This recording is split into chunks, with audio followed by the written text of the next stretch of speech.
এই সাম্প্রতিক সময়ে কি নাটক বলেন, মুভি বলেন, কোনো কোয়ালিটি কাজ আপনার চোখে লেগেছে রিসেন্ট 2-3 বছরের ভেতরে, বা যেটা দর্শকের চোখে দাগ কেটে যাওয়া উচিত বলে মনে করেন?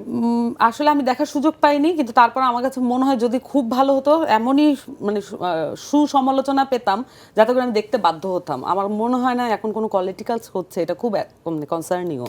এটাই খুব কুইক প্রশ্ন, মানসুর আলমের কাছে সেম প্রশ্ন, এই রিসেন্ট সময়ের ভেতরে বাংলা মুভি বা নাটকের ভেতরে এমন কোনো কোয়ালিটি কাজ দেখেছেন যেটা দেখে মনে হয়েছে যে না এই ব্যাপারটা আপনি আমি মাঝে relate মাঝে করতে কিছু পারছেন? শুনি যে মানে খুবই উদাহরণের জায়গায়, আমরা তাত্ত্বিক আলাপের ভেতরে এখন আর যাব আমি না, খুব বুলেট তাত্ত্বিক পয়েন্ট। আলোচনায় আমার দিতে হবে।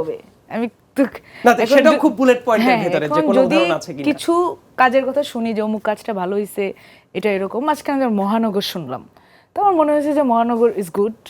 এবং এছাড়া যে ভালো কাজের কথাই শুনি এবং পরবর্তীতে গিয়ে দেখি যে সেটা কপি করা হয়েছে। এবং আমি প্রচুর সিনেমা দেখি, আমার জন্য মানে আমি যদি একটা কাজ দেখি, আমি মানে হয়তো এটা আমি আগে দেখে রাখছি, আমি কিন্তু সেটা আমি ধরে কোনো ফেলতে পারি উদাহরণ যেটা- আছে? না, সেটা আমি উদাহরণ দিব না এইভাবে। অনেকে হয়তো এনজয় করেছেন, তো মানে আমি মানুষের নিয়ে রাজনীতি করি, তারা অনেকে সেটা এনজয় করে থাকতে পারেন এবং সেটা ম্যাস লেভেলে হওয়ার সম্ভাবনা বেশি, তাই আমি কোনো নাম নিচ্ছি না। কিন্তু এই যে কপি পেস্টের কাজ চলছে, সেগুলো বন্ধ করা উচিত।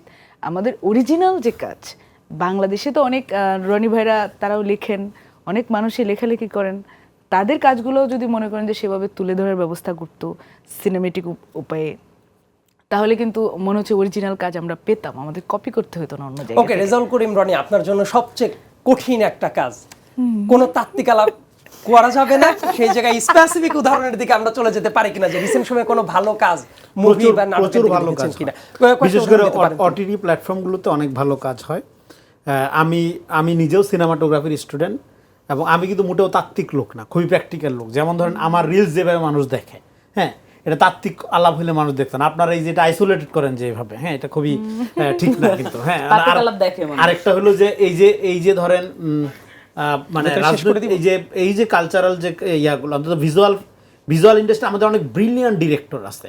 সেই ডিরেক্টরের কাজের জন্য যেটা দরকার, আমাদের যেটা হচ্ছে পুরা কালচারাল এনভায়রনমেন্টটাকে তৈরি করেন। আমার মানুষকে শুধু বাধা দিয়েন না, তাকে কাজ করতে দেন, এটা পুরা ল্যান্ডস্কেপ চেঞ্জ হয়ে যাবে। আমাদের প্রচুর ক্রিয়েটিভ পোলাপান আছে, অন্তত ভিজুয়াল ফিল্ডে আমরা গ্লোবাল স্ট্যান্ডার্ডে কাজ করার মতো পোলাপান আমাদের আছে, প্রচুর পোলাপান, তাদের কোনো স্কোপ দেওয়া হচ্ছে না। সেটাই আমাদের প্রত্যাশার জায়গাটা থাকবে, যে তারা আসলে বাংলাদেশকে ভিজুয়ালি দেখেন, পৃথিবীতে অনেক ছোট ছোট দেশ আছে, কিন্তু ভিজুয়াল ইন্ডাস্ট্রি তারা এত আগানো। যেমন ধরেন তামিল সিনেমার কথা বলেন, তারা একটা দেশও না, ইরানিয়ান সিনেমা গ্লোবালি কাঁপানো। তো আমাদের ন্যাশনটাকে যদি আপনি ওইভাবে শেপ দিতে পারেন, তারা তো কালচারালি বাংলাদেশকে গ্লোবালি রিপ্রেজেন্ট করার যোগ্য অনেক পোলাপান আমাদের আছে, অনেক আছে।